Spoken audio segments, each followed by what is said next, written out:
Welcome to Out the Mud. Today, our special guest, Big Al Jefferson. 14-year career, one of the best big mans, big fella, man on the block, some of the best footwork the game ever seen. Man, welcome. Before we start the show, we are sponsored by Prize Picks. Head over to Prize Picks and download their app. Make sure you guys use promo code MUD. Now let's get to the episode with Al.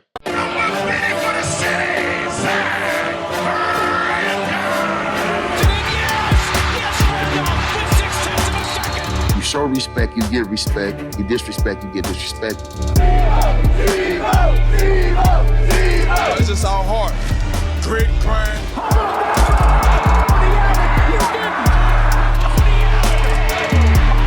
Hey, kid, I gotta make it, kid. This out the mud, man. What's good, man? It's your boy TA, man, a.k.a. First Team, man. And I'm with my man, Mac Bo, Z-Bo. Welcome to the Z-Bound. We here with our one and only Mississippi's finest, Prentice finest, 13 All-NBA, Mr. Al Jefferson. My draft class 2004, man. Appreciate you coming on the pod, man. Man, appreciate you for having me, man. For real. Come on, man. Big Al, man. Legend, man. So. Man, tell us, so as we starting out, man, you know, we always start our podcast out, man, you know, what it was like growing up in small town Prentice, Mississippi, bro. Give us some insight on Prentice, Mississippi, bro. Oh, man. Well, like you just said, small town. Everybody know everybody. You know what I'm saying? I have a big family, so, you know, it was love, man. I got a chance to, you know, grow up and, you know, with on a farm, seeing, you know, my grandfather had chickens and hogs, and, you know, I got a chance to experience that a young life, and then when I realized, okay, I got to go make some money because this is not what I want to do. This is not what it is. You can't be 6'10" pulling no corns out the mouth. Right. I feel you, killer. So go on, give us some more insight on how was it, you know, who was the influences growing up playing basketball? Who led you to that? Like, how you come to the point of saying, okay, basketball is something I want to do? Well, I mean, I got to get that to my family. I had a lot of older cousins. My brother, you know, that's what they used to do growing up in the neighborhood, especially in the springtime, summertime. You know, everybody had a basketball court somewhere, and all the guys got together and played. And when I got old enough for them to let me play, you know, I became pretty good at it, you know what I'm saying? But they the reason why I wanted to play and why I wanted to be a part of the game. And then when I found out guys like Kobe Bron and Kevin Garnett was coming out of high school, I'm like, whoa, I don't want to go to college. So that's when I made up my mind, I want to do this and come out of high school. Man, you saying coming out of high school, coming and going straight to high school, you made that sound like that was the move early, cause 42 and 18. I'm looking at that stat line at 7 blocks. That was crazy. Yeah. Tell us about your high school run, bro, and who was some of your competition growing up, and like what was the AAU scene like when you was playing? Well, to be honest with you, man, ninth grade was my breakout year. I'm starting center, and I averaged, I think, like 25 points. I can't remember all the rest of the stats. And then my AAU coach noticed me and found me. So then when I got on the AAU scene, that's when I'm hearing about the AAU Nationals, and I ain't never heard of this stuff before. I ain't never know AAU exists. And played my first AAU tournament. I went from, and I think at the time, Sebastian Telfair was the number one ninth grader Sebastian. in the country. Shout out to my boy Bassett. So, man, I played one tournament in Memphis, Tennessee. All of a sudden, I think it was Memorial Day weekend, that Thursday we went, and on that Monday, when we left, driving back to Mississippi, I was the number one ninth grader in the country on some, you know. On the site. You know, and no one knew who I was outside of Mississippi. So that's when it became real, like, oh, you know, all I got to do is not mess it up, and I have a chance to go to the league. So every year it just got better, you know, and then 10th grade, that's when I started playing against guys like DJ White and Marcus Argy. You know, like, Them type You of say guys. LaMarcus Aldridge? Yeah, so you got a chance to bump with him in high school. In high school? Hell yeah.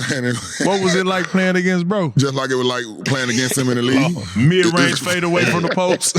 He played like a little a bit deer. more back then, but no, them guys, I got a chance to Big Baby. Playing against them guys in high school, man. Like, I feel like that 04 class, that high school class, one of the top classes ever. You know, you got guys like Dwight and Josh Smith and them guys, they was on the Adidas side. I was with Nike.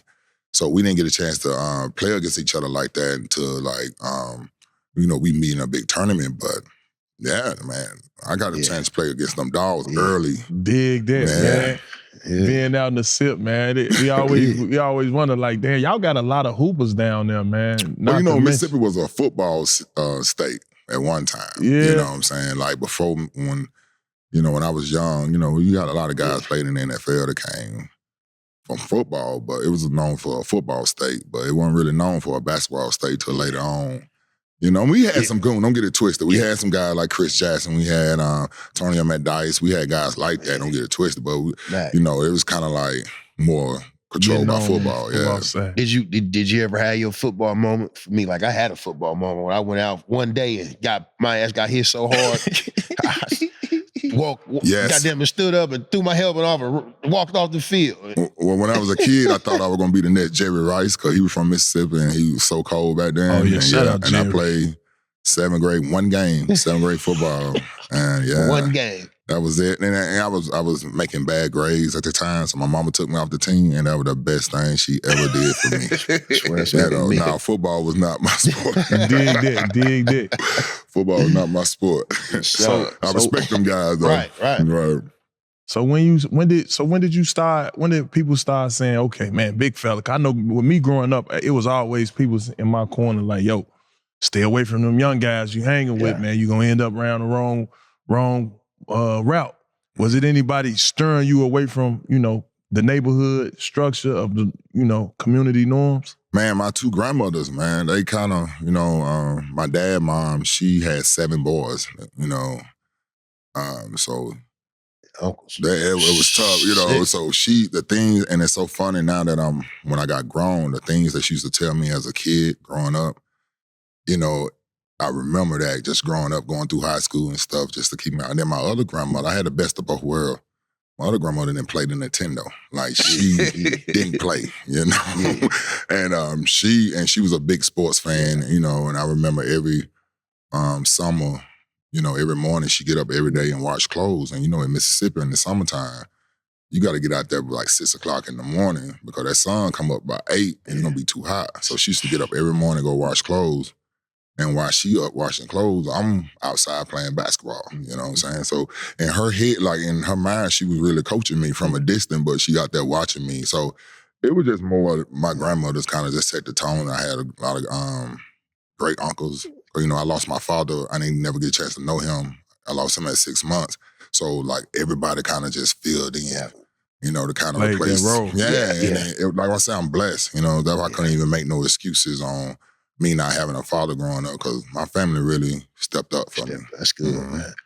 Yeah. That's good. Playing high school. So you played in, so you was Adidas, so you went to the Adidas camp. No, I was Nike. Oh, you was Nike camp, okay. Mm-hmm. Yeah, so you went in there, you killed them folks. Y'all had the Nike camp in Indianapolis then? Yep. That's when I had it too. Yep, so did, But I want to ask you, bro, like, like coming out of high school, so you came out of high school, how far was you even thinking about going to college? I know I think you had committed to Arkansas. Mm-hmm. Like, were you like that close really? What was your decision to, okay, fuck it, I ain't gonna go to Arkansas. I'm gonna just skip and go to the league. This motherfucker was averaging 42 and 18 and 7, big fella. But like I told you, that's a stat line, bro. God damn. I don't know. Like I told you earlier, though, when I found out and when Kobe and KG got drafted, I said, then I'm going out of high school. But my family, man, you understand, my mama was a school teacher. My uncle was an assistant superintendent.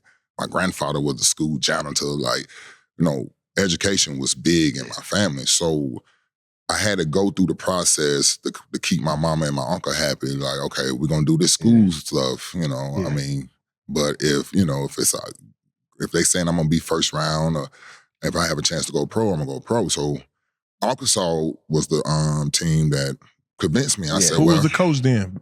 Stan Heath, if I'm not Coach mistaken. Heath. Coach Shout Heath, out Coach Heath. That was my coach at Michigan State. yeah. Great He guy. recruited, He recruited me to Michigan State. Did Him, he? yeah. Good guy, That man. motherfucker got the eye on the big man. Yeah, I oh, yeah. tell you Nah, that. he was for a sure. good guy, and like Great all guy. the coaches that was coming at me, they it just didn't seem genuine. Good and guy. he came and like Home visits and shit. Nah, and he was just like, look, man, we want to make you out to be Melo. You like Melo came, went to Syracuse 1 year, won a championship, and you could leave. He was on that? Nah, that's why he Because a lot of coaches, they want your ass to stay the whole ride. Nah, that's what he was telling me. But see, I put that fire on his ass because he left Michigan State. I had left after my freshman year. He was with Coach Izzo. yeah, okay. Shout out to Stan Heath, man. Man, Coach good Heath, dude, man. man. Great And guy. He really like if I were gonna go to college, I'd have went there, like for real. But when they started talking first round, it's like I can't turn that down. Like it was just. No. And then my mama and my uncle, they understood it and and respect my decision. Yeah, so That's dope. Yeah, cool, man.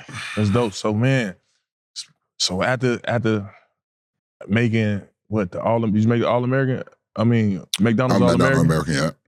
Talk about us about that game. Man, and all the players that was in that All-American I'll class. tell you what about that game, man. That game, to me, when I got up there, you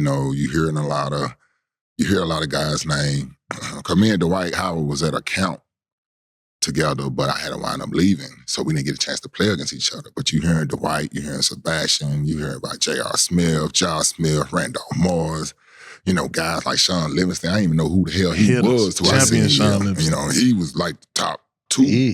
He was right in front of me. And I'm like, who the hell is this 6'8" point guard. guard? You know what I'm saying? Yeah. Marvin Williams, Rudy Gay, I ain't know. You know what I'm saying? I'm looking like, That's a hell of a lineup, big fella. Rondo. Damn, Rondo. Rondo, like, what's my man name from Florida? Not Joakim. He was a point guard. He was a big time player. He used to play with Fast Break. I can't. He played with Memphis, and he the one missed them free throws. Rodney. He missed them free throws. He went to Memphis. Missed them free throws. I can't even think of D. Washington. Darius Washington. Man, I thought he was the coldest thing I ever seen in my life when I first played against him. So you got all these cats in one play. That's when I knew, like, yo. In Mississippi, I'm the man, but that's when I like, okay, it's levels to this shit. Like, for real. Like, it's levels, man. So you kind of like second guessed yourself a No, little I bit? ain't second guess myself. If anything, I pat myself on the back. On the back, okay. I made it here with these guys. With these guys, okay. Like, no, I ain't second guess myself. I was just like, wow, there's levels to this. I made it. I'm from Mississippi, a small town out of Mississippi, and I'm up here with these dogs, man. These boys was... back then we had a website and you see they highlight tapes, you know what I'm saying? We didn't have the social media like we do now. And I used to go on everybody's highlight tape, on the website and look at their highlights and like, wow, these cats is doing what I'm doing down here, but in a bigger city, in a bigger market, you know what I mean? So it was dope to me, No, man, I know about that shit, though. Good experience, man. Coming Even out. Robert Swift. I didn't know who the hell Robert Swift was. Oh, that's a name. Went to the Sonics. Yeah, he got drafted before me. Man, Big good boy. dude. Played good, too. Yeah, 7 somebody. foot. Yeah. Had game. Had game. Man, so Robert like, had game. nah, that one, the He was McDonald in the All-American. All-American class, Had a bro. class. Yeah, that's why I said that 2004 class, people Had could look class. back at it and be like, yeah, that class was deep. And we had guys, like you said, Joakim Noah, like, he wasn't even, and Al Horford, they weren't even the top guys, but look what them boys did. You know what I'm saying? Yeah. Like, even the guys people didn't talk about. 10-year career. Yeah. Shit. Al doing his thing now. I'm looking at him like, damn. Al still out there. Right, still doing Al, it. shout out to Al. He putting in that work, man. For sure. So them guys, like, that 2004 class was special. And I was just happy to be a part of it and amongst the What you doing in the game? I think I had like 14 and 10. I can't remember. It wasn't nothing big. I think who won MVP? I can't remember. Because they really cheated, though, bro. They had me, Dwight, Rondo, Josh, all us on the same team. Now I'm like, so we won the game easy, you know what I mean? But, I think I had like a double-double. It was cool. Yeah, something like that. I can't remember, like maybe 14 and 9 or something. Something like so, man. So moving forward, was it what a league process come in at? Like, what did that push? Who pushed that through? Like, how did that come about? You knew you was going lottery, or? Well, no, I didn't know. What I did was I didn't hire an agent coming out. So I did the tryouts. I went through the process. I worked out for like maybe 8 teams, but I never had an agent. So if you know, they weren't talking about me being first round, I could go to Arkansas. Right. So then my workouts, man, I went, worked out for Boston. First workout I had, it was a terrible workout. Was it? It was the worst workout I had. And that's why to this day I'm shocked they drafted me. Who was the coach? Doc, that was Doc first year. Doc first year. Did they make you do that run? The run for like 27? Okay, this is what happened. Hey, go ahead. Let me hear it, Killer. This in May, right? So now I'm getting ready to fly to Boston to go to my first workout. I don't know what to expect. Get there, bro, in May, it's Mississippi. It's 90 degrees. I come up to Boston with a Paul's Period jersey on, you know, arms out, shorts on. It's cold there, bro. Then Chris Wallace, my man. Shout out Chris Wallace. He just bought a new car and couldn't find it. So we had to walk around the airport parking lot for like maybe 45 minutes. And he's pushed even so the people with the carts. And Chris. They had to drive us around. He doing this just to see his car go off. Finally found the car. Finally get to the hotel. I'm sick as a dog when I wake up the next morning. Like the next morning for workout, I'm all messed up. Couldn't Michael Jordan seat. Yeah. So my workout was terrible, man. Like I can't remember. But they did, that's how you know Danny really wanted to draft me because they did offer me to come back. But I was too ashamed. Like, I don't want to relive that. 'Cause after them workout, I had good workouts, you know. And I didn't go back. That's why I was shocked as hell that night when they drafted me. That would look like that workout time, that going through the process of getting drafted was the most scariest moments for me. Cause just the unknown, you know, you don't know what's gonna happen. And I was just nervous. I know I'm gonna leave Mississippi and go somewhere. I don't know where I'm going. You know what I mean? And that was just I was nervous about that. And like you said, that feeling right there, because you don't know where you're going. You've been in Mississippi all your life. All my life, man. That's just like me. And I didn't come out of high school, but I came after my freshman year. Right. But when I left, I'm like, damn, I'm out to Oregon. I went to Michigan. I'm 2 hours from the crib. So I definitely had that feeling. What did, what about the workouts? Who else did you work out for? How was the workout process? Let me think. I worked out for DC, Washington. I worked out for Philly. I worked out for Seattle. I worked out for Portland. I got hurt, I think in Seattle, so I couldn't work out for Utah. But then I worked out for Miami. Miami actually came to Mississippi. There's a couple teams came to Mississippi and I worked out for. So it was, I can't remember every team, but yeah.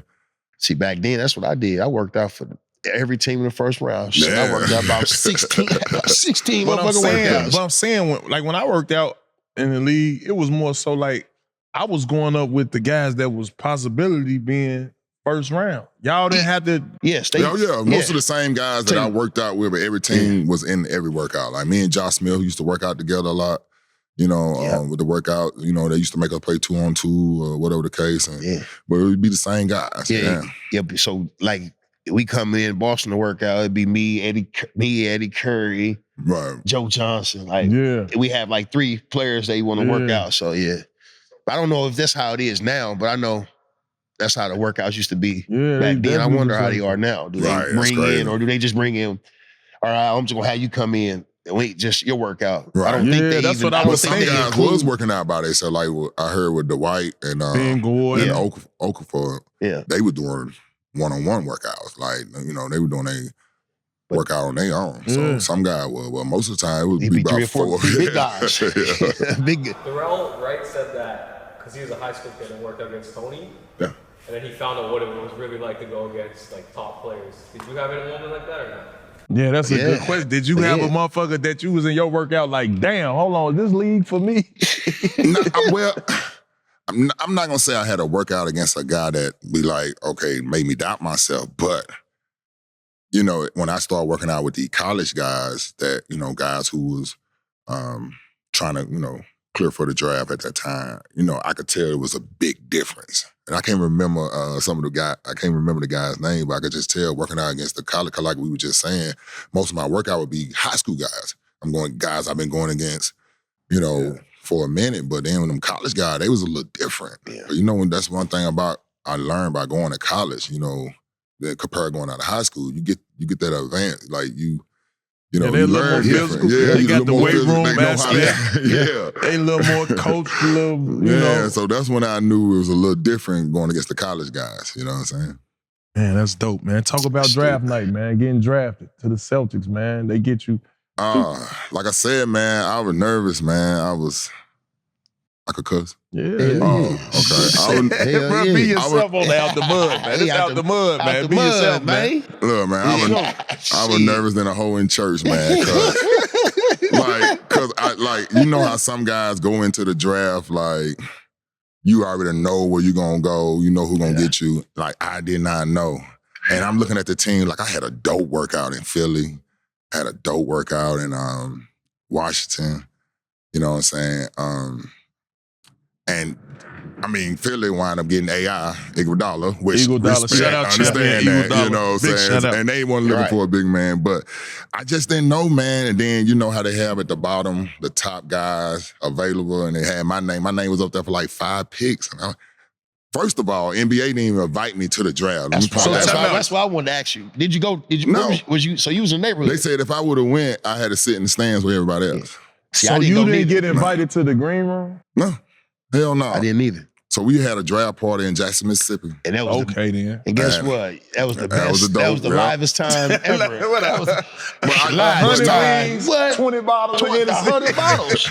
But no, I did want to go up there and shake David Stern's hand. God rest his soul. I did want to do that, like, for real. That was. And that's your dream. That's our dream. Yeah, but shake David Stern hand. We growing up, right. So I was fucked up because I ain't get invited to that motherfucker. I was straight in the hood. Crystal, we about popping bottles, the whole neighborhood.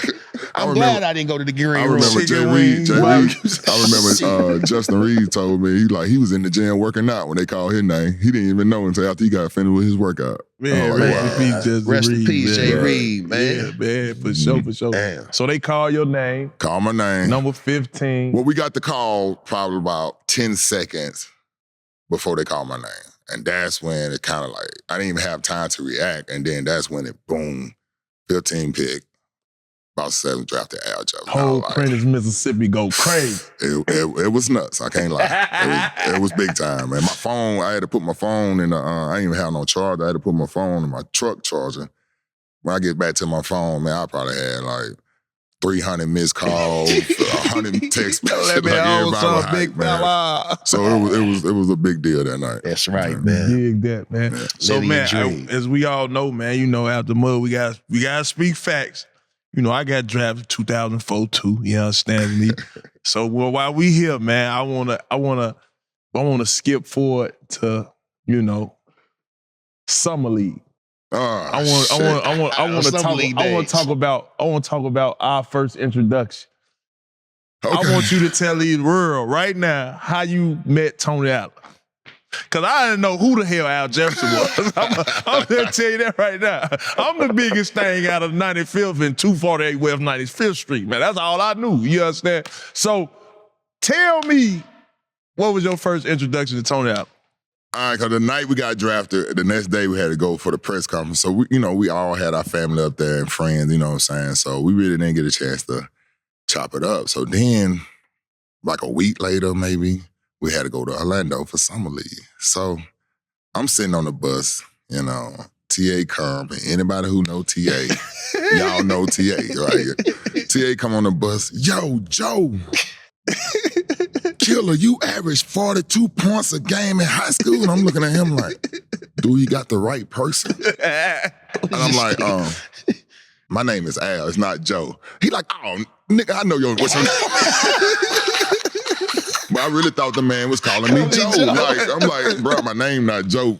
Hey, that's some Chantel shit. So you learned some Chicago slang early. I learned it early, man. Look, start using Joe and Killer. And still to this day I use it, right? I still use it to this day. So but he walked in, man, you averaged 42 and 18. Man, Joe, you was killing. I'm like, no, man, my name Al, you know? And that's how our relationship started. So that Like, was my crazy. name ain't Joe. Hold on, my Well, name hold on, Joe. And he's saying it in the PG way, but in reality, he slick checked me because he say, Tony Allen, right? Yeah. He knew who I was. He tapped my toe, Tony Allen, right? I'm like, yeah. Hey, I'm Al Jefferson. I said, yeah, I know who you in, motherfucker. 42 and 18. 42, motherfucker. 18. I know who the fuck you in. You feel me? So it kind of fucked me up that he straightened me. Because you know I'm going, when I get on the No, bus. I was not straightening you, bro. Yeah, bro, you was straightening me, G. Yeah, For real. 42, 18. I really nigga, thought know you the thought my fuck name you was is. Joe. You really thought I really thought that, G. Like, man, I'm from Prentice, Mississippi. What? I don't know nothing about y'all Chicago lifestyle, But bro. look, Kill, I'm so motherfucking happy I done got drafted. I'm come on the bus. Everybody, what's up? What's Joe? up? You all right, baby? Niggas talking to Hey, everybody. What's up, baby? Shaking Y'all all right everybody. over there? I'm speaking to the bus Shaking driver. everybody. What's up, baby? You know what I'm saying? Hey, I got there. I'm like, what up, Joe? I'm really trying to get past him. But that man stopped me in my tracks, man. I'm Al Jefferson, man. Dig this here, Yeah. not Joe. I'm Big Al, Now man. this motherfucker say Joe to everybody now till this day. Yeah, man. I Now he stole say it. Joe. Man, he won't stop saying it. God damn it. Man, hanging around you and Antoine, then y'all, Antoine came. Shout out Twan, That was man. Twan. Shout out That's Twan. all. Joe, kill him. I stole that, and I go to Yeah. Mississippi back with it. Everybody Mississippi. Now everybody sip sled. Man, it works, man. It works. That's Nah, dope, that's man. hard, man. That's fun. Meanwhile, well, so man, you know, obviously we got a lot of stories together. We played, Oh, man. my You know what I'm God. saying? And I want you to speak more so into how was it, considering our first year on the dock. Like how did you look at our rookie season? Well, I mean, the thing that I'm very blessed at my rookie year was to come in with 3 other rookies that was older, mature, and no, they was their first year in the NBA, but they been in college to 2 to 4 years. So I was like the little brother, you know what I'm saying? And them guys took me under their wing and they really, you know what I'm saying, made sure I was good, made sure, you know, I wasn't doing nothing stupid. But when it came to Doc, the way I looked at Doc, Doc was a tough love type of coach when it came to young fellas, especially me. You know what I'm saying? But I thought he was at that time, because that's my first coach I ever had in the NBA, I thought he was one of the smartest coaches, you know what I'm saying? I was like, okay, I see why he the head coach. Right. Because some of the things Doc used to do in practice, remember when we used to run them end of the game plays? Yeah. And no matter what, if we make or miss the shot, we gonna get a wide open shot. You know, and I'm just learning, understanding the game. But he, you know, I never forget my first game in Chicago, preseason game. You know, I don't know if you remember this, but I had 11 rebounds. And then he came in after the game and said, okay, Al Jefferson gonna play. You know, that's when I knew I was gonna get some minutes my rookie year, you know, because I was rebounding. I think that was one of the things they were lacking in the year before. But he was also just, he on your ass. Yeah, he on your ass. So look, one day, I never forget it, man. I walked upstairs for whatever reason, you know, that was the office, the coach's office, the Danny office. And I tried to rush past Doc's office. I didn't want him to see me. But on the way back, he caught me. And he was like, Al, come here for a second. So I go in there, I sit down, nervous. And he was like, you think I don't like you, don't you? And I was like, can I be honest? He was like, yeah. I said, I think you hate me. And then he was like, well, you notice the guys at the end of the bench I don't say nothing to? I said, yeah. He was like, well, I'm owning you because I think you got a chance to be a great player in this league. And that's when I just kind of, because that's kind of how my grandmother was. And then come to find out later, I found out that's how Doc Daddy was to him. You know what I'm saying? So, and then I could kind of understand him a lot better. You know what I'm saying? Because at first I thought he was just going to wake up every day. And he told me that. He said, man, I'll wake up in the morning like, okay, I'm going to fuck with Al today. And I promise he'll come into practice and I don't care if I do what I do, he own me.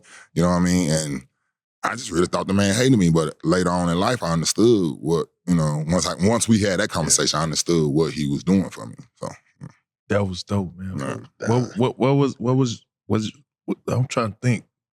Cause my rookie year, I know I got spot minutes. You know, I wasn't playing. But you started first before anybody. Yeah, I did start. I did start before it. Cause you got to realize we had Ricky Davis at the 2, Paul Pierce at the 3. Both of these motherfuckers shooting the skin off the ball. So I got to start from default. Yeah. Ricky Davis. You know, Tricky Ricky gonna shoot Tricky that. Ricky gonna shoot that. My boy Tricky Ricky. Tricky Ricky gonna shoot that motherfucker. I play with him. My boy, he gonna shoot that motherfucker every time. They'll look at you crazy. Like, they gonna look at you crazy. Like, nigga, what? So Doc was able to say, you know what, we gonna put TA in the starting lineup so they could have some coming off the bench. Because Ricky was better coming off the bench he anyway. He was mid-range assassin. Go to that right hand, go crazy.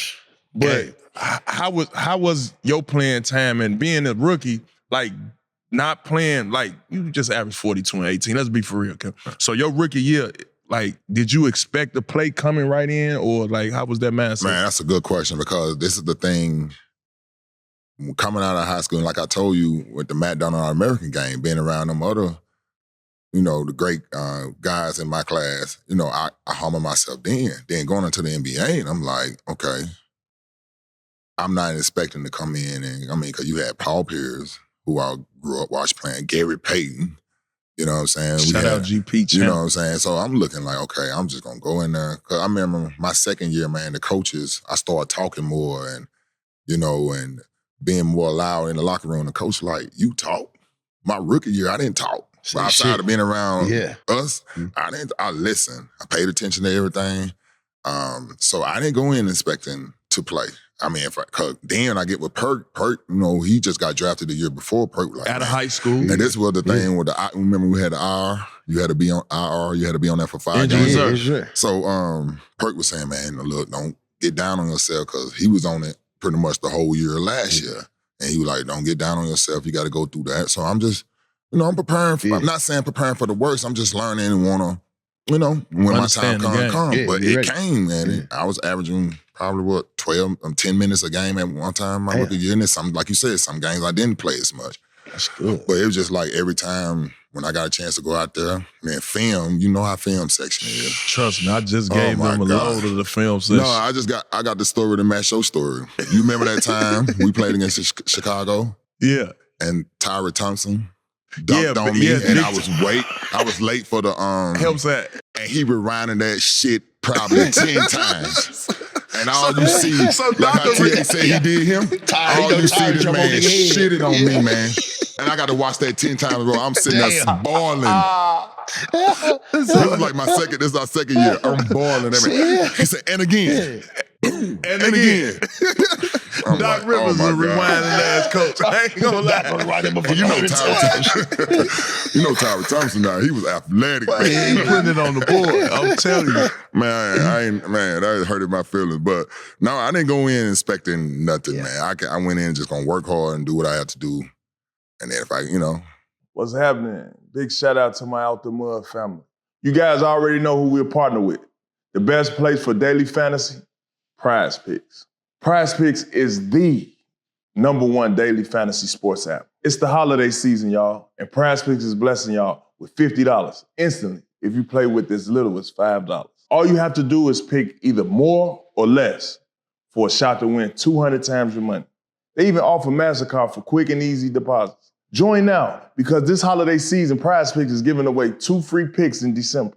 And they're giving away $30+ million in rewards during Pickmas. You guys already know what to do. Go to Prize Picks, download the app, and use promo code MUD. Prize Picks, the daily fantasy sports app. So you know I gotta bring this up. Oh Lord. You know we both made the rookie All-Star that year. And I made it it was bullshit how I made it. What you mean, bro? Well, I made it. Why you say that, bro? Because I just get, man, you know your rookie year, you're homesick. I just landed in Jackson, Mississippi, ready to come home for my All-Star break. Right. I get the call as soon as I land, like, okay, Okafor, they want you. And I'm sitting there looking like, I don't want to go. Dan Ainge like, man, listen, this is a rookie All-Star game. Like, you got to go. And I'm like, okay, that makes sense. So yeah, that's. But I'm gonna let you know, bro. You made that motherfucker. You made that Denver weekend a night to be reckoned with. I had the best spot. I'm so glad I went, man. Like it was awesome, man. We was in there with Devin Harris, Andre Iguodala, Dwight Howard, Ben Gordon, We got a chance to play against LeBron, Melo, Chris Bosh, D-Wade. It was a rookie game, huh? Yeah, it was a but nice you know what was game. so crazy though about that weekend to me that stood out the most, and I don't know if you remember this. You remember we had to go in the meeting room, we was all had a meeting together, the sophomore and when D-Wade walked up to me, well, he walked up to you first. He said, "What's up, TA?" And he said, "What up, Big Ad?" I was like, D-Wade know me. He know my name. D-Wade know a nigga. And bro, damn. That happened a lot hanging with TA. Yeah. You know what I'm saying? Like I was like, damn. I was hyped. You know, I kept it under control. But I was like, D-Wade know me. You know what I'm saying? Like, that's crazy. So yeah, that was a cool weekend. That's good. How was it you for your vets, like for me, like my vets, like I came in, they took care of me, like, you know, Damon, like for you, like who did you you learn from, like your vets, they like, cause it's different now, cause the vets is what, 25? Those on the team is 25, you know, 24 years old. So, you know, it's different. They're younger now, but you know, when we came in, you know, we had older vets on our team. And they took me in, like when y'all came in for you, like who took you in, like who, like the vets like showed you love and like, you know what I mean? Like how was that? Man, Gary Payton, Michael Stewart, we used to call him Yogi. You remember Yogi? Man, Mike. Tom Guglielmi. Shout out to Mike, great guy, man. Man, great guy. Mike. Tom Guglielmi, man, me and him used to play one-on-one after every practice. He kicked my ass on the block, kicked my ass. And Tom had that shit too. He had it. Then Twan came later. You know, like I had good vets, man. That's the one thing I could say that. And then even with T.A., J. Reed, and Delonte, them was kind of like, and Perk, them low-key my vets because they got, you know what I'm saying? They, like I said, they been to college. Perk had 1 year in the NBA already. So even hanging with them, I still feel like I'm around the older guys, and you know, by me being so young. And then the next year, Gerald Green, young ass, came in. Shout out to my boy Gerald. But Gerald came in more like experienced than me. Like Gerald came he from that age time. He from that age time. What's up, Matt? You would think Gerald was the second-year player. Like Gerald came in that motherfucker. Like, what's happening? Orange Green, them guys, man. Yeah. So we Orange Green. And them guys, you know, and they were older than me still, you know. Then Ryan Gone, them guys was older than me, but it was still like it's all love. Yeah, but them GP and Twan, you know, Yogi, them guys, they held me down, man. Yeah, you came in that era where we had to wear them suits. You had to wear suits and shit, like. Yeah, we had to wear them. I had to wear them jeans and them casual, couldn't wear no tennis shoes and button up. You know, we had that dress code. Dress code was crazy. I ain't understand it. Then to see how they dressing now, they just doing the damn coaches thing. don't even wear suits no more. They got it lovely. I said, boy, we paid the way for that, though. Yeah, we paid the way for that. Wearing suits. David Stern went on that dress bullshit, code, though. David Stern. We paid the way for that shit. For youngsters can honor dress that. freely. Honor that, man. For sure. Right. Meanwhile, I want you to tell them this story while we in front of the world. I want you to tell them this story. You know, back then, Bo, you know, I used to hit the town a lot, you know. I used to hit the town a lot, you know. And so when I go out, you know, one day I might want to be in the Benz. One day I might want to be in the Ranch. But this specific day, I wanted to be in the Humvee. Can you tell them what happened when I took your Humvee that day we traded cars? Okay. This was something that all us did. Like I said, the main crew was me, T.A., J. Reed, and Delonte. So me and J. Reed used to switch our cars. You know what I'm saying? Me and T.A. switch our cars. All types of stuff used to happen, you know. And, cause, you know, everybody had different kind of cars. And we wanted to switch it up. So I gave T.A. my Hummer because I had a BMW my rookie year, and then I thought I was balling until the first snowstorm came, and then I couldn't even drive up my driveway. Sliding everywhere. I'm sliding everywhere, so I'm gonna get me a Hummer. So got me a Hummer, hooked it up, and T.A. switched. I forgot what you like. You had the Range Rover at the time, man. Yeah, I had the Range. Yeah, I got his Range Rover. He all downtown in the Hummer. And you had music in the Hummer. Yeah, I had music. And then I went on a date, bro. You know how you go in the parking garage and they kind of let you know the clear. They just say like I almost had a convertible on my Hummer.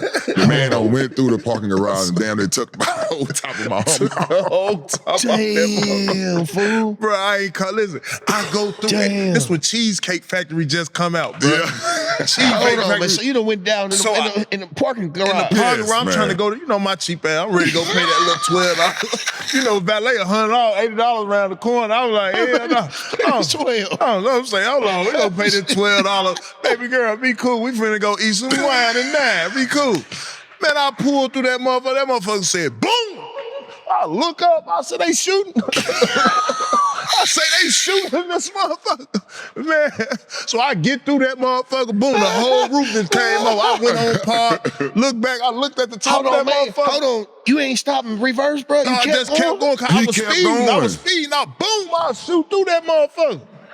I'm trying to show it. I'm in a Hummer, bro, on 26s, bro. Bro, you ain't hear the... Brother, I got the music on 50. He got 4 12s in the back. Boom, boom, boom. Boom, boom, boom. I thought they was shooting, killer. Killer, I get out park. Baby girl look up and she say, is that supposed to look like that? I look up, I say, oh, shit. Look, killer. Oh, man, I say, man, I do not want to call this nigga and tell him I fucked up his cop, bro. It took me about 2 hours, killer. You like, damn, It man. blew me, killer. Damn, It blew me, fool. killer. Oh, man. Oh, Man, this was on a man. day off, too, killer. We had a day off, killer. Fucked your whole day up. But Man. look, he took it too personal because, look, one thing about it, we was all in the league. It's not like he couldn't pay for it. He like- you know what I'm saying? Like, He he just took it too right in the deep. shot. But boy, I got it fixed, though. I ain't Yeah, gonna lie, I you got got it it fixed. What fixed. that motherfucker look like? Man, it was a Hummer without the things on the top. Pretty much, bro. Like, it was, like I told you, like a convertible. Like, I was, yeah. I know you got your shit back. You like, man, Man, you ain't what never the getting back fuck? My in shit these was in the, motherfuckers. I think I had another, did I have another truck or something? No, you like, damn. No, you went and got the rental. You went and you had, I had went and a got a rental, rental. yeah. I can't ride around like this, TA. God damn, you gotta be looking fucked up out here. Hey, Kill, he say, but hey, guess what, TA? This is the last time we'll be trading cars. This is the last time we trading cars, I tell you that. No, this nigga can't drive. Hey, look, that's a lie. Cause look, now this is my payback on him though, right? So one day, Oh, listen to this. we switched cars. So me and my homeboy Jimmy at the time, my homeboy who was at the time living with me in Boston. So Hold on, I got a story on Jimmy too. oh no, don't put shit in there. Before you get into this story, Jimmy Jefferson, that's don't his do man. that. That's his main man. When I first met Cuzzo, huh? Jefferson. Listen, That's my homeboy. when I first met him, his homeboy, when I first met him, his last name Collier. But he told me his name was Jimmy Jefferson. When I first met him, listen, we had orientation day when we get drafted. He come tell me, what's up, man? How you doing, T.A.? Yeah, what's how you doing? You all right, brother? I'm like, yeah, I'm all right. He got on the sports coat. Oh, he kept getting fighting. So man, I'm in my way. He told me, yeah, I'm Jimmy Jefferson. I'm Al Jefferson, brother. You don't know? 42 and 18. He on the cover of Slam magazine. Pulled out the Slam magazine out his coat. Man, you bullshit. He pulled out the Slam magazine. Yeah, this is my brother, Al Jefferson. 42 and 18. Fold it back up, put it in Jimmy, his I ain't got nothing to do with this. That's my TA brother. brought this up, Jimmy. I ain't got nothing to do with this, Jimmy. Man, you bullshitting, bro. Jimmy, I ain't got nothing to do with this, Jimmy. I swear to God. Bro, The this man is not had live. the man had the magazine. This is not live, with right? the Because Jimmy stats. would be texting me right now, bro. I'm He had the calling right magazine now. with the stats in it, Joe. That's In crazy. a suit jacket? Yeah, I'm Walking around. Walking around. Yeah, I'm Jimmy Jefferson. Pull it out. Tia, stop putting barbecue sauce on that, bro. 42 and 18? Yeah, that's my man. That's That's my my brother. man. That's my man. Bro, I couldn't believe it, bro. But go ahead, finish telling the story, man. Anyway, man, me and Jimmy all just doing whatever. I can't even remember what we were doing. I said, yo, Jimmy. I said, let's go get the spare key to my truck. Because TA got my truck. Let's go get the spare key. So I went, got the spare key, went, stole the truck, and parked it at Delonte's house. I just went home and just waited. It was the off season too, so you know what we were doing in the off season. So I went home and waited, chilling. All of a sudden, my phone rang. Yeah, what up, Keller? Keller, somebody stole your truck. I said, what? How you gonna let somebody steal my man? I don't know what happened, killer. Joe, hold on one second, killer. Hold on, I'm calling you right back. So now me and Jefferson that dying laughing. The dude called me back, bro, with the police on the phone. Hey, man. Tell him what I said, killer. Man, give him your license plates, man. Your license plate. He like, I said, killer. Hey, give him the your truck license at D plates, West man. house, man. I pulled the truck. The police probably said that like, man, I ought to whoop y'all ass. Hey, bro. He said, "Sticking to called you back." Man, He got the boys on the line, Bro. Man, Bron already fucked the motherfucker up now. Now he already messed up my truck, so this is my payback for getting him back, man. So I'm like, man, oh no, killer. Man, like, kill him, man. Somebody Man, your stole your stomach truck. dropped like a motherfucker, I say, man, I can't win for losing at this point, bro. I stole it right out the driveway. At this point, I said, fuck it, I ain't trading with him no more. I'm gonna holler at Jay Reed. Man. This nigga just gives me too many problems, man. For real, man. Man, you funny, man. Oh, man. That's funny. Oh, my God. Man, damn. So, man, yeah, man. That's another thing. So now, man, look, so we got past that. So look, now you gotta, now you gotta be 100 with us now. All right. Cause this the third year now. Yeah. We lose 17 games in a row. 18. 18 games in a row. Mm-hmm. Talk to me about, or talk to the world about our mentality once we got a chance to actually play and show the league what we come to work with. Like, tell us our mentality, me and you specifically, every day when we was coming in that locker room. I mean, that was that third year. So now, I think they had to wind up, that fourth year they had to pick up there was a team option. So we know going in that third year was going to be it's a big year for us. So like I was telling y'all earlier, my first 2 years in the league, I was homesick. Every chance I got, I don't care if I got a chance to go home for 12 hours, I was going, But that last, I was the same way. going into my third year, I stayed in Boston the whole summer. I changed my diet. I lost 30 pounds. I got in top shape. And then when the 06 season started, you know what I'm saying? I still wasn't starting. There was a lot of injuries. I think wound up getting hurt. Paul got hurt. So now it's just the young guys. So clearly, that's the Greg Odom and KD draft in 07. So, they took advantage of the situation. Yeah, they took advantage of the situation. Like, okay, our goons is, the big guys is gone because, so the young guys played, and and we lost 18 games in a row, and man, guys was hurt over that. Yeah. Like we every day going into like practice and games, we were trying to win, and now looking back at it, it was kind of set up for us to lose that many What y'all was trying to get KD? Yeah. They were trying to get Greg on the KD, so I get it. But at the same time, it was a blessing for me because me and TA. That was our breakout. That was our breakout year, unfortunately. And then when TA tore his ACL, then it failed on me. Mm-hmm. And that was I averaged 16 and 11. If I'm not mistaken, I'm the last cat that averaged double-figure rebounds for Boston. I think you could look that up. No, I believe that. That's why you on out the mud, motherfucker. Yeah, you one of them guys. Fuck but you. We and I remember Paul Pierce. Doc took me out at the end of the game. He's like, no, he need to get like one more rebound for me to get that, to get to the average. I remember he kept me out there just to get that. And I wound up finished the season averaging 16-11. And unfortunately, it got me traded, but, got me that bankroll. So I was for sure. And it's crazy you say it got you that bankroll because when we was after those games, I remember playing like a 10-game span, maybe 12-game span. And after the game, bro, we'd sit up in there right there in the locker room, man. We'd look at that stat sheet. We get on the bus. My bad, we get on the bus. Yeah, we studied because back then you couldn't look at the stat sheet. Look at the stat sheet. No, you couldn't look at the stat sheet in the locker room. You gotta look at that stat sheet on the bus. Right. So you sit down and see. So look, hey, I used to sit behind bruh, and bruh be like, "Hey, TA, you see that stat sheet, don't you?" I say, "What?" He's like, "See, I had that 25 and 10. Look like I'm set up for a bankroll." Because that's what we was meat roll. That third year, that's what we was all just focused on. Get it. And when we keyed in, Killer, it's like the business of basketball came to our knowledge because it was like, okay, cool, you get extension this year. They can extend you right now in your third year. Yeah. Right now, in your third year, you can sign for an extension. And so we knew that, and it was like, damn, why they letting us play so much? I'm talking about Killer. I don't want to get the numbers wrong. Don't get me to get the number wrong. But kid, I was averaging like damn near a dub. No cap, killer. The rookie year. Yeah, no, Yeah, right. third year. Third year. I was averaging like a dub. I'm saying he was between killing. like a 15 double-double. Yeah. So it was Yeah. like, I think the Celtics was looking more so like, all right, this is our little pot of gumbo.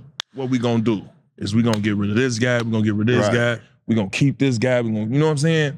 And in the midst of that, our most valuable piece was Al Jefferson. So leading to that, just tell us more so about how did that feel getting traded, knowing you got drafted by a team that you was gonna give 110% to? Man, I was hurt, man, at first. I know it wasn't personal. You know, it was just more, I was hurt because, look, I would trade Al Jefferson for Kevin Garnett any day of the week. You know what I'm saying? Like, so I wasn't hating on that. It was just like, bro, this is like home to me.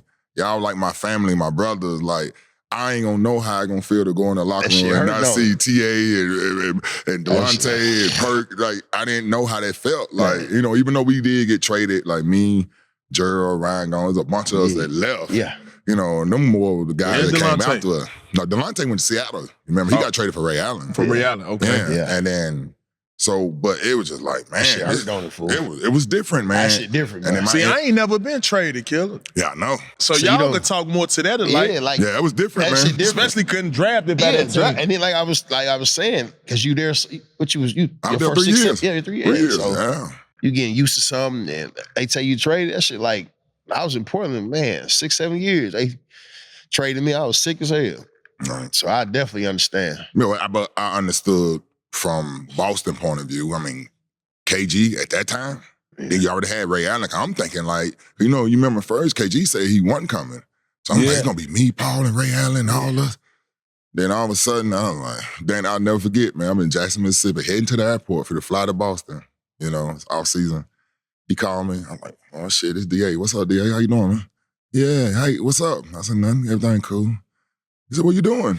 I said, on my way to the airport. I'm heading back to Boston. He said, yeah, don't come. Whoa. He said, the trade probably about to go down. I said, what trade? I thought What the fuck? He was like, yeah, it's probably going.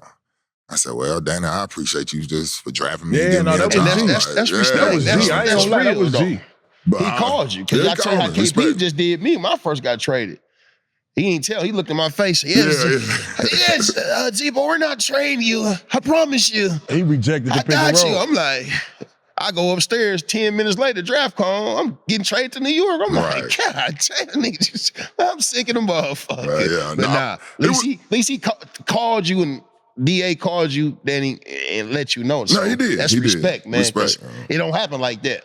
Yeah, he gave Yeah, me it my don't first happen job. like that. So, hey, if he drafted me and gave me That's a chance respect, and for trade sure. me, especially, I ain't one like he traded me for some bullshit. He traded me for, One of the best ever. one of the best. Like he said, Yeah. KG is one of the reasons why I wanted to come out of Yeah. high school. So, you know, he traded me for one of the best. So I looked at it as respect. You know what I'm saying? So, And you got you that's when you went to Minnesota. So I went to Minnesota. how did when you got there, how did you feel? Like you just ready to? well, Because when I got traded, I'm like, shit.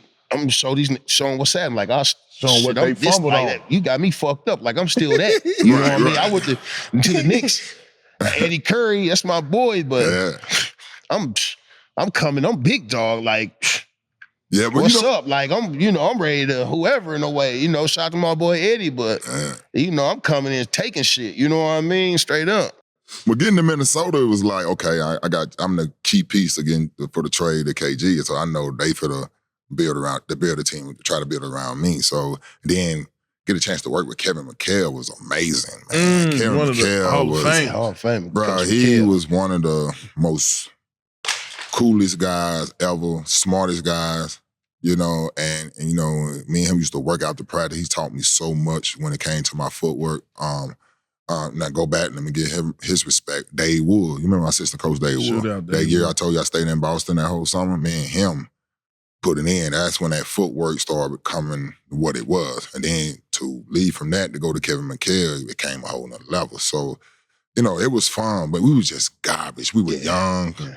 We had, you know, I had 3 coaches in 3 years there, you know what I'm saying? Kevin, the year I tore my ACL, that's the year I felt like we could have like really improve. But, unfortunately, I tore my ACL. But Minnesota, I knew I was going to be the man. Yeah. And then second year, we drafted a young Kevin Love. He came in very, very humble, very, I call him my rookie, believe it or not, because, I was at this time for fifth year in. So, he came in. I knew he was just too young. And I think we drafted Johnny Flynn. He just had a hip situation. But Minnesota was just like a roller coaster ride, man. Because we won in not 1 year going into a season we was expecting to win. It was just like it was a rebuilding stage after KG. It took years for the team to get back to where they at after KG. So, damn, that's big. I want to ask you, like, who was the hardest when you felt like who bust your ass, like that you had to go up against, like when you came in the league? Like, who was that person that gave you the most problems? Melvin Eli. Eli was a motherfucker, wasn't he? Kick my goat smelling ass. Melvin Eli? Kick my ass, bro. Melvin Eli. On my mama, I don't know what the hell you mean. Not Melvin Eli. That man kicked my ass one day. I don't know. That was the year when New Orleans. Bro, Dirk didn't bust your ass. I didn't have to guard. I ain't had to guard him too much. I was coming out the bench. Oh, right. He kicked my ass later on in life. But not my. What he said when I first got in the league. What's my man name? Melvin Eli. Chris Wilcox. Yes, C. Wilcox. Shitted on me. Oh, man, you bringing up some. C. Wilcox. Shout out to my boy C. Wilcox. Real ones. Yeah, big shout out to Wilcox. Wilcox, athletic. Man, run like athletic. A deer. Him and Lamarcus run like some deers. Catch that motherfucker long. I think he was this big. I think he was with the Clippers, man. He went up. I don't know if he was trying to dunk it. He was a fool with the Clippers. But he went up and I blocked his shot, actually. And you could tell he was like, oh, this little young fella think, man, he came up and the next play down. And I thought I was going to do it again. Put that motherfucker on his head, too. Boy, he was something different, yeah, bro. Chris was a beast, Now, there was a couple guys that, showed me something, but I'm just talking about the one that stood out to me was, Shaq was my favorite player growing up, coming out of high school. Yeah. And he was probably the only player that I played against my rookie year. And I was kind of like, wow, that's Shaq. Yeah, he dunked on my ass that same game, too. So, yeah. So you got to that West, man. I was telling T.A. about that West. Shit, every night, you got shit, like you said, Dirk, man, C-Web, or she had went to Detroit. Shit, you did. Karolinko, out the mud, and don't forget about that boy down there in San Antonio now. Oh, TD. And he don't get enough. He don't get enough credit. I don't know how. I don't know why not. One of the having best, them big boys. One of the best to ever do it. Every time I used to play, shout out to Timmy D, man, Tim Duncan. Shout out for every time I used to play against Tim Duncan, I learned something. Like I learned something from him. Like every time, even from my younger years, all the way till he retired. Every time I played against him, there's always something I picked up off of him. You know what I mean? So he was different. Yeah. People don't understand that Wild Wild West was a motherfucker. No, the West was, by far. Amari, you got each team, Dirk, you, C-Web. What's my man name? Powell. Oh, my God. Elton Brand. West wasn't night in, night out, so you had to get your rest, bro. Then on the point guard levels, like think about all the top point guards in the West, West was heavy, bro. Yeah, West always been heavy. West always been heavy. Even still today. West always been heavy. Meanwhile, you said something about the ACL. We all been through injury. Yeah. Bro had the micro. I done had about 6 of these motherfuckers on both my knees. What was your thought process in coming back from the ACL? Did it kind of like bring you down to a point where you like saying, man, this might be my last years in the league, or because I mean, probably the first 2.5 months it did, because I don't know. I mean, I know the treatment is different now, but back then all I had to do was just lay on a table and try to strengthen your quad. Yeah, and that's all I did for like 2.5, 3 months, And I'm like, so then once I got past that point, I started getting up, moving around, and started doing, we had to do the rehab in the pool. And then I'm familiar with that. And then when I started getting on the court, I'm able to get on the court and start, trying to see, can I do my little footwork and stuff. Then that's when I started feeling better, because at that time, you couldn't do nothing. So when I started getting out there, getting back on the court, that's when I started feeling better. But them first 4 months, man, I was nervous. I was like, man, I'm gonna be the same player. Is this gonna work out for me? You know what I mean? But once I got on the court and I could see I could still do it, just by getting it, back stronger and stuff, I knew I was good. You went to Utah too, after Minnesota, correct? Yeah, I went to Utah. So this was the time where you start. You got to tell me this too, because I never seen this in your game. When you get it up, when you pick and pop, and that motherfucker Gordon Hayward, I couldn't stand that little motherfucker there. He gave me that 23 points in Memphis that day. I was mad at the motherfucker. But listen, Indiana. But this what opened up him getting them points. When he was coming off that handoff or that down screen and he come off and he ain't got the shot, he was throwing it back, getting an assist because Al Jefferson was popping that motherfucker from the elbow. And so look, this my question is, when did the elongated head fake? The head fake, that. You a head fake. When you put that in your game? I can't believe you don't know.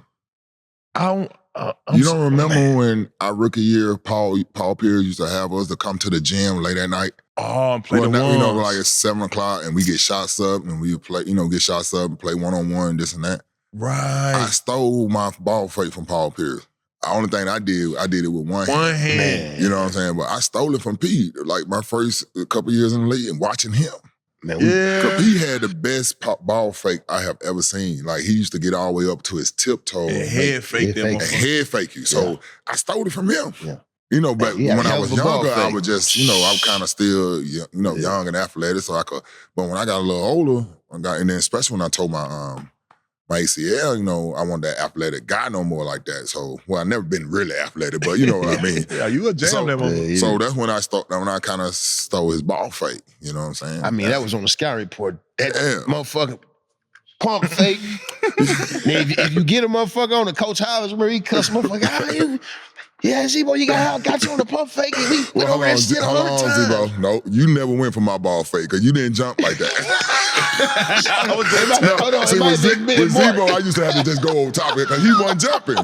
I ain't never got him with a ball fake. That's one thing about Bo. You gonna have to make that motherfucker over. Now he'll get me with his out. He boxing out, though. He box out like a motherfucker. He boxing out. Hey, he'll get me with his ball fake. But I never got him with my ball fake. Never, bro. But no, I say that because, Killer, you got to realize I play with Marc Gasol. Yeah. Now, Marc Gasol don't fear nan motherfucker. Bullshit. But you about the only motherfucker that ever came to the building. Defense player of the year. Ain't no way in the world. Defense player of the year. That motherfucker come to me and say, hey, TA, I've been helping your ass all year long now. You better make sure you dig, motherfucker. And listen to the scout report.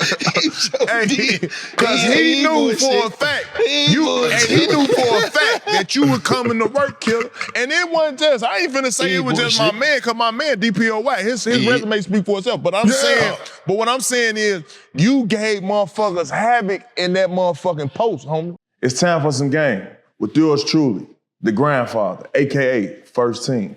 You guys already know what to do. Head over to Prize Picks, download the app, and use the promo code MUD. You get $50 instantly if you play with as little as $5. Remember now, bro, this is a skill-based game. Now let's get to the first team's picks. Our first game we're gonna look at is the Grizzlies and the Warriors. For Ja Morant, we're gonna go points. I'm gonna say over. He's due for a breakout game against them.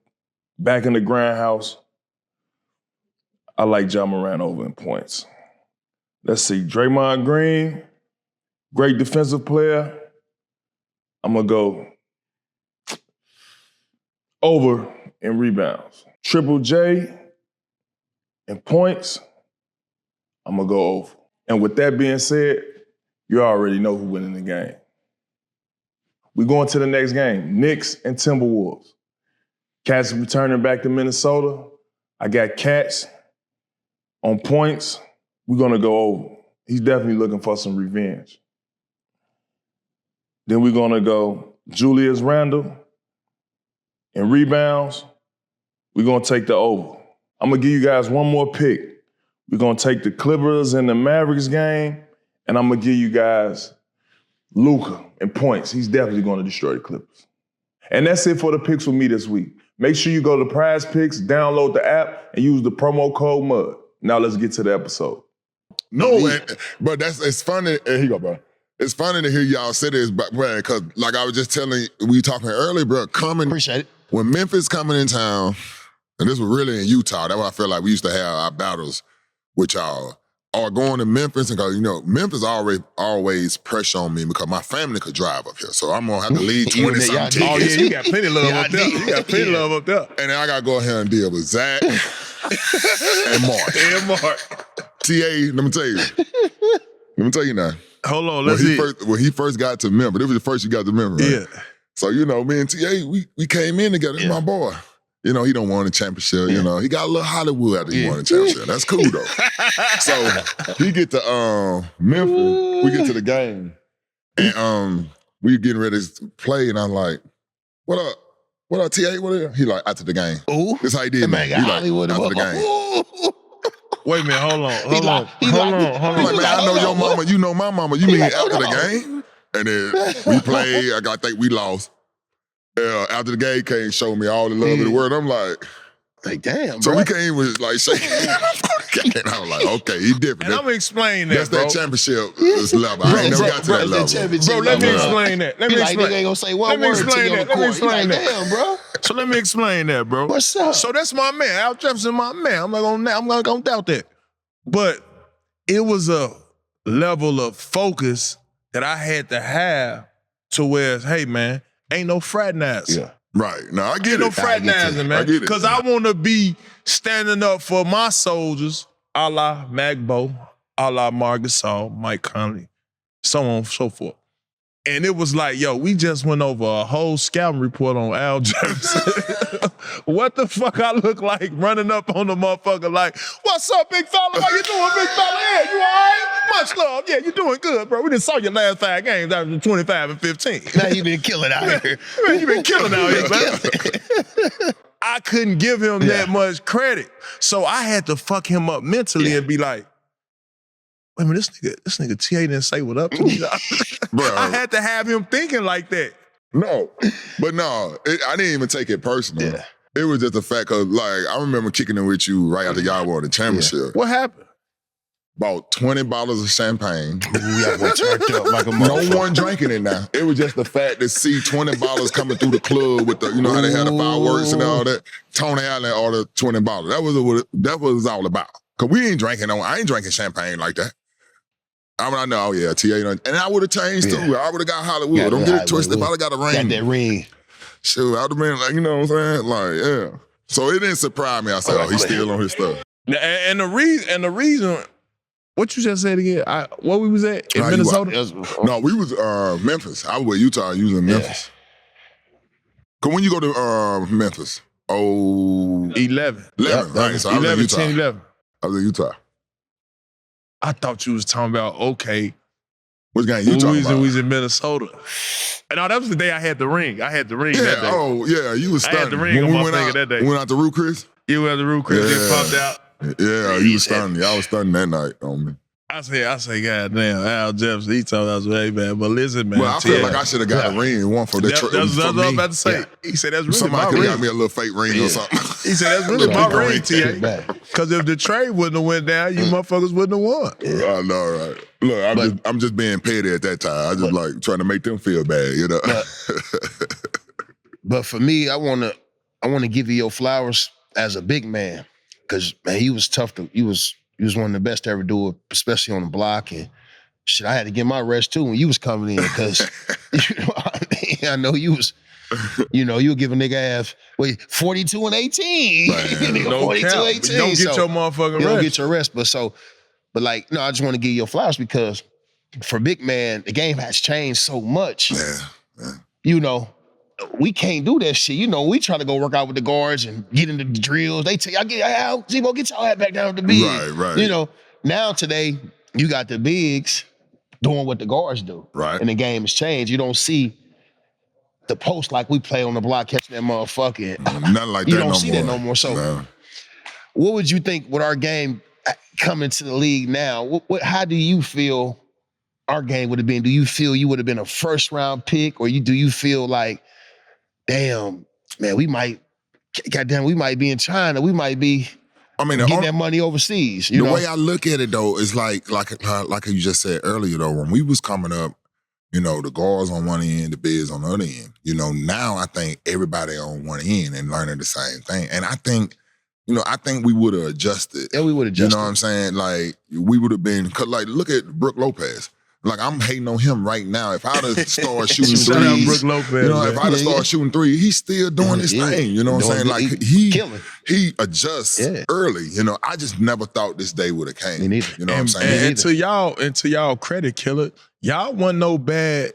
No, shooting we could motherfuckers. Y'all could shoot that motherfucker on the pick and pop side traditionally. Right. Yeah, you know, but if I'd have worked the way Brook worked and his brother, because his brother was shooting it.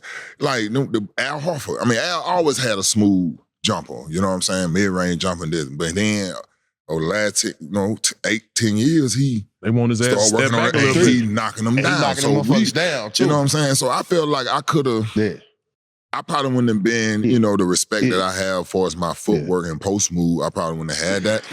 You know what I'm saying? But I think I could have still made it, you know, and lead. But I just feel like I wish the bigs now and the offense now would just mix it up, you know, like kind of go back, get your ass in the block every now and then. Throw a turn, you know what I'm saying? Do a turn four here and there. Dirk did when we was coming up. Dirk was the only one. And shooting, pick and pop. The guy that drafted #1 from he got drafted #1 from Toronto, 06. Yeah, like it was a handful of guys that could shoot. His ass will still be playing right now. He would have came in 10 years later. His ass will still be playing right now. It's hybrid how the game is now. Right. So like I mean, but I came in at the right time. Sometimes I used to say I wish I'd have came in 10 years earlier or 10 years later.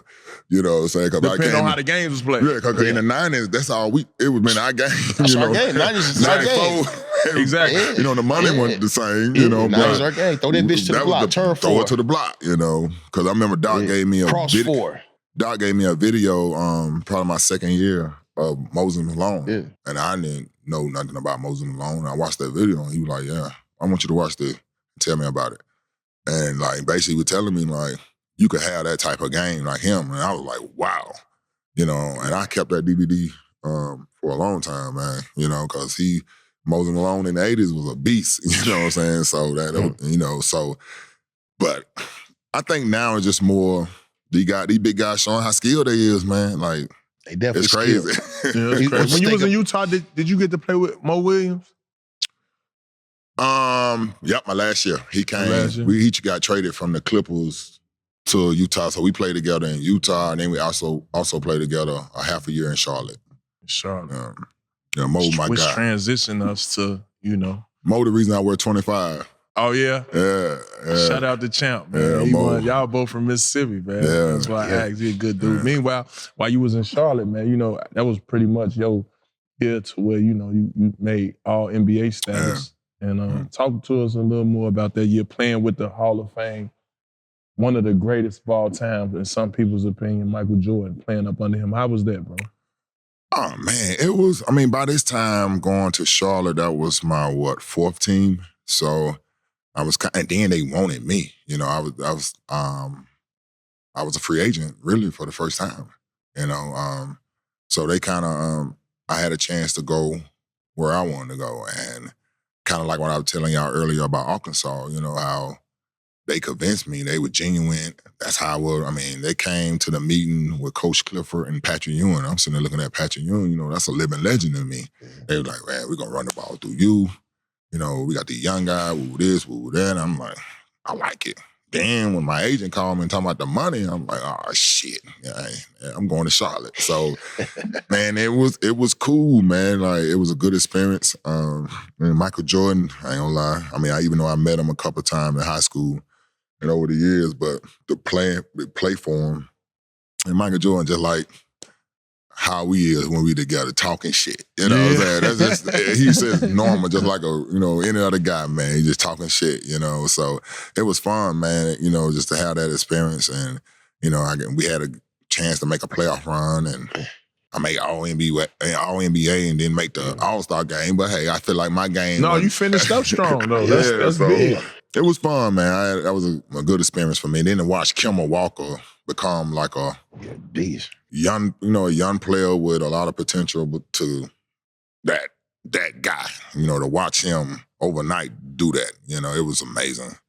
Unfortunately, he had them injuries, but, he was amazing to just to watch grow and to become in his own. So it was cool. Y'all had some pieces. Y'all had Marvin Williams. Yeah, Marvin came later. Yeah. We had some pieces, I'm telling you, Josh Robinson, man, he was a very underrated guy, man. Like Indiana boy. Yeah, he was a smart player. Shout out to my boy Josh, man. He was a smart player, man. Yeah. Very smart. So it was good to play with him, man, too. So I had a good time there, man. That was the year you guys, like your last year's one you guys smoked against the Heat, right? Well, my first year and my last year, we got swept my first year, and then my last year we lost game 7. Yeah. How was that playing against Bron them in the playoffs and Wade? Like, and you was hurt too, big fella. I got hurt the first game. I mean, you playing with that plantar fasciitis. Oh, Mark had that, didn't he? I think that's in your foot. Yeah, it's in your foot. I mean, the thing was, man, going in, I felt like if I wouldn't have got hurt, we probably would have won one game at least. Maybe 2, because they didn't have no one could stop me, no disrespect, but one-on-one, no one could stop me. The mud, man. We don't have the mud, man. My motherfucker couldn't stop you, period. But we couldn't stop them. Not even close. That's 3 heads. You got Bron, man, that Wade, team. then you got C-Bosh. And then Chris Bosh, I hated guarding him, man. That's when he started shooting them threes. I got a little uncomfortable trying to be on defense out there around that 3-point line. Chris was I felt uncomfortable defending that. Man, shout out to Chris Bosh. Then even Chris Bosh, like when he was in Toronto, man, like I hated guarding him, man. Like he was like in the post, he was like a guard. He was different, man. Yeah, he was. You could go at him, but he going at you. But that's my best Chris Bosh. You say like you were saying, CB is one of them type of players where his game was like today's game. These fours be picking and popping. Chris get that motherfucker from the 3. He left. That's another guy. He's stepping at you. So Chris is one of them players too. Yeah, he could have been there. His game relates to today's game. How it changed. Shooting the 3 because Chris be on that perimeter. He picking and popping, and like you said, you got to be on that motherfucker trying to guard Chris. So. Definitely. Chris is one of them guys, man. So I knew we were going. I mean, I think we could have got one game because even that game 2, we had a chance to win, and it just lack of experience, But we couldn't beat them. Man. That's why I wanted to be the 8 seed, so we could have played against Indiana. You know what I'm saying? Because Indiana was 1 and Miami was 2, and we wound up getting Who they 7. had at the time? They got Atlanta. They had to play. Indiana had to play Atlanta, and they went. I think they went 7 games. And that's when y'all matched up well. I guess that's when Indiana had David West, and Roy Hibbert. So y'all matched up well with them. We matched up well with them. That's how we it did was not when we want played Miami. the Spurs. And not saying that's what I said. And sometimes we gonna y'all beat should have Indiana lost a little bit or tried to play the system down the stretch. But you gotta understand, we was in Charlotte. We ain't been to the playoff at that time. Y'all just trying to get there. Yeah, we were just trying to be in the midst, But I'm not saying that we were gonna beat Indiana, but it would have been a better matchup. Because Indiana was tough that year too. Now you don't get it twisted. They had Paul George. Paul George was just getting his shit too. Lance Stevenson. Yeah. Lance coming off the bench, and then you had Roy Hibbert, who was a defensive present. David West, who y'all know David West. Oh my God, y'all know David West. So but we would have matched up better against them instead of Miami. Then Atlanta took them to game 7, like 7 games. We were like, damn, we could at least win 6 or something, So see, I got the offer. I got swept that round. I know how that shit feel. That shit. We talking about that before. The broom feeling do not feel nice. I hate the broom feeling. That broom feeling, how you sick in the motherfucker, ain't it, man? But in the position that we was in, it was kind of like, okay, we got to build off this, you know what I'm saying? So then the next time we got to the playoffs, we went 7 games. So, so you learned them from it. For sure. Out the mud, you dig? You say so from Charlotte. You spent, 3 years in Charlotte? Yeah, I mean, I'm 3 years in Boston, 3 years in Minnesota, 3 years in Utah, 3 years in Charlotte, 2 years in Indiana. And 2 years in Indiana. Talk to us about the Indiana spirit. Was it more of a sign of being an OG, a veteran, showing the ropes, more so running the Udonis Haslam type vibe, or was it more so like I could still play a little bit? No, well, it was actually, in the first year, it was, okay, now I'm accepting the role. I'm going to be coming off the bench, in which that was something I haven't done since my Boston days. years. So, which is, it was cool because Miles Turner was, His upside was big. His upside was big. Amazing rookie year. So he was a guy I did not mind backing up. You know what I'm saying? And was adjusting to the new game today. Yeah, man. Shooting. So Miles was. So it was just that experience. Then going into my second year, the Paul George trade, and they traded him to OKC and got Sabonis. So now you got Sabonis and a Miles Turner. That's when they came to me and said, okay, we want you to be that third big. And I think what surprised them so much was I took it like a champ. Like, okay, cool. So now I became that you know what I'm saying, that leader in the locker room when it came to Sabonis and Miles, and I think they really appreciated me for that. You know what I'm saying? Because I didn't try to hate on them. Because when we was coming up, them older guys used to kind of low-key. They hate. Them older guys, they was hating. They wasn't. I saw that person. That motherfucker play in front of me, the young one. I seen it. I seen AI, Chuck, tell him motherfucker, he ain't. Who is this? Right. Pointed the place. I definitely remember understand. that in Memphis, Memphis.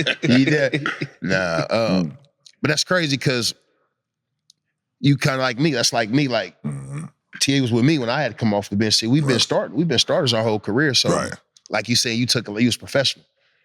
That's what it is. Asked you were because that's how I was. That's exactly what I look at it like Dave Finsdale came in this motherfucker and told me, you ain't starting. I'm looking at him like, I ain't starting. The fuck I ain't starting. But guess what? I respect Coach. Shout out to Coach Finsdale. Shout out Coach Finsdale. I respect my teammates. I took it like you. I said, okay, we're gonna try something different.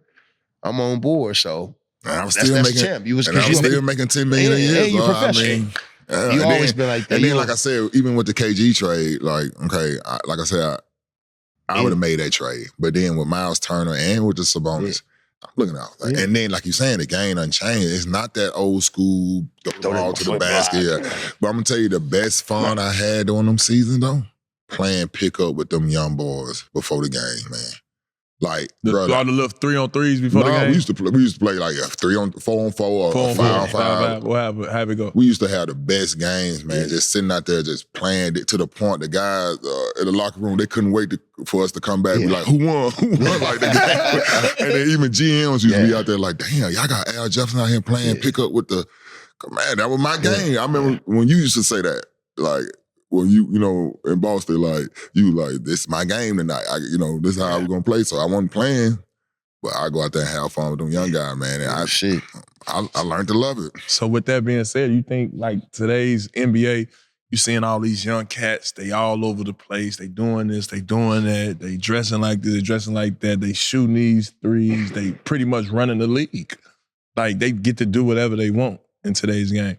Do you think it's I don't know, like almost a given for like the role you was playing in Sacramento to have OGs in the locker room in today's game? I'm gonna be honest with you. I think my generation messed that up for today now. Cause think about that. Like, you understand, I came in at 19. So at 23, I'm a vet on the team. I'm considered one of the lead guys on the team compared to when we got in the league is Paul Pierce and, like guys like Dwight Howard, Young, Josh Smith. We 22, 23 years old, and we one of the leaders on the team.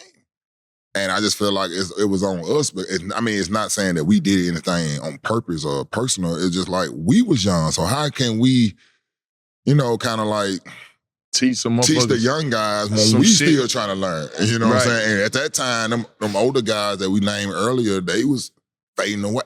You know what I'm saying? So now we was the guys that 25, 26 years old, trying to be a leader to these young guys. And like, guys ain't listening to us because we doing the same shit they doing. You know what I'm saying? So, you know what I'm saying? So I think that's when it started to me. Like, I've been saying it makes sense. It made a lot of sense. And I played a part in it because I was one of them young guys trying to run a team, trying to be a leader of a team, you know what I mean? So now it's just done got, way out there now, killer. It's a different world. Oh, it's different now. You know what I mean? I'm not judging. I'm just saying it's a different world. Different for sure. Dig that, man. So look, man, we know you got a chance to play in the Ice Cube League, the Big Three. Yeah. Talk to us about the Big Three, man. Winning the championship. Tell us about that experience. Man, the Big Three was exactly what I needed at that time, man. Like it was, cause when I left Indiana, I wanted to go to China. They offered me a good bag, and I still wanted to play. And I realized the NBA spoiled me. You turned down China, Killer? No, I went. I went for 2 months. What was that experience? How was that? I didn't know that. I I didn't know that neither. The NBA spoiled me, bro. It was The different. NBA spoiled Yeah. It was different, man. It was different. I mean, it was still basketball, it was still hooping, but that Like 2 months, you got used to after that 2 months, it's time to go. One thing about China, they gonna practice you like the way our training camp used to be back in the day. That's how it was. And like, if you hurt, they don't care. Like they feel like if you done played in the NBA, they expect you to go out there and get 40. And be NBA. Yeah.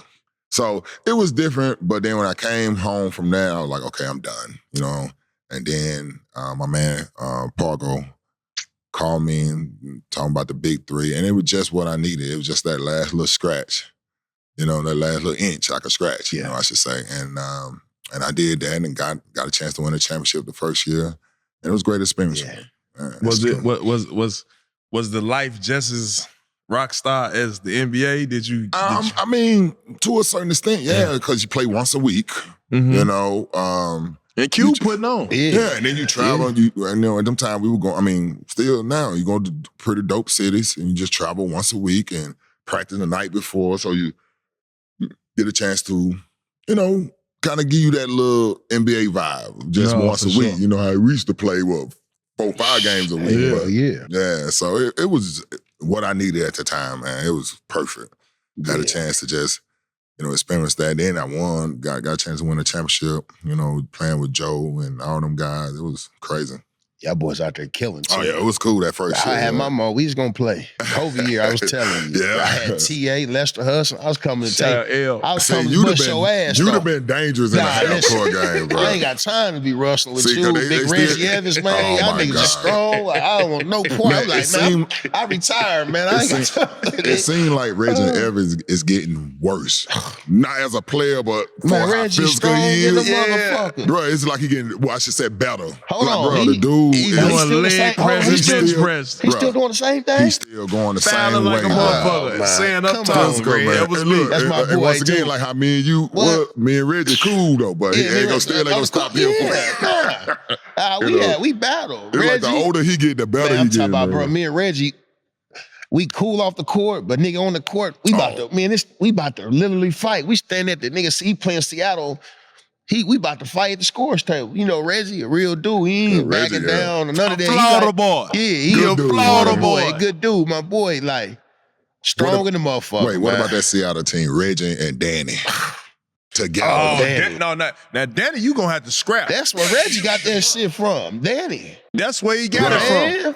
You just made a whole lot of sense. Bro, and then we had to play against them two together, man. I was sitting there like, wait a minute. You just made a whole lot of sense, bro. Boy, man, that's where Reggie get that shit from. Man, Danny was tough. Tough.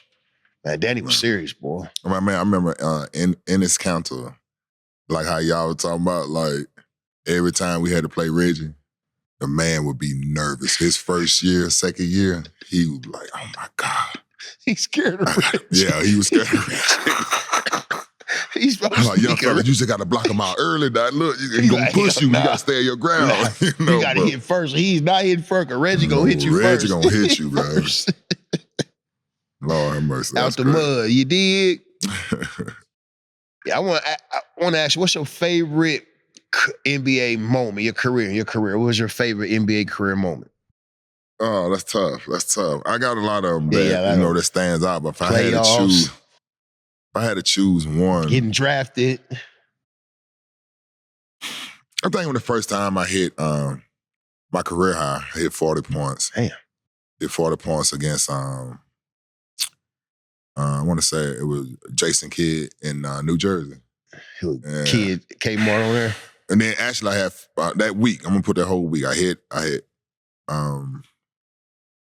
Phoenix. We played Phoenix with Steve Nash and Amari, and I had 39 and 19, 39 and 20.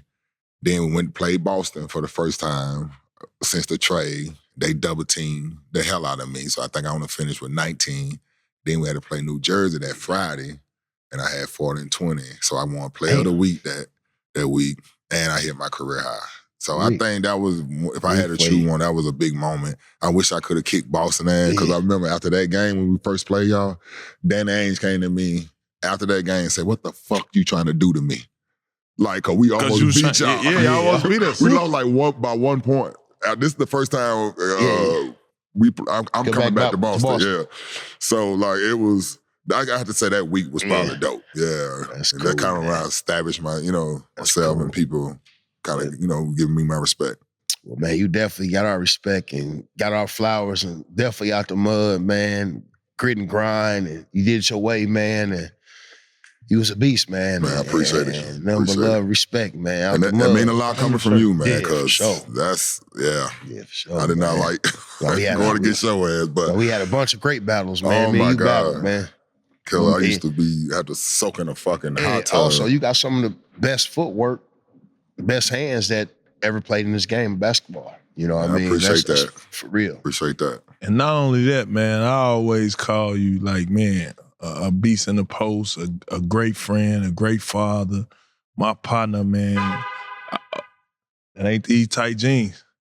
That ain't these tight jeans, I'll tell you that. It ain't these tight jeans. That ain't these tight jeans. But no,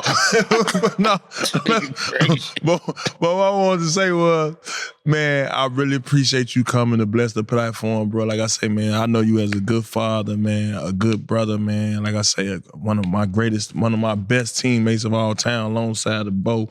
But more so than anything, bro, you always kept it real. You always kept it 100, man. You from a small town in Prentice, Mississippi, man.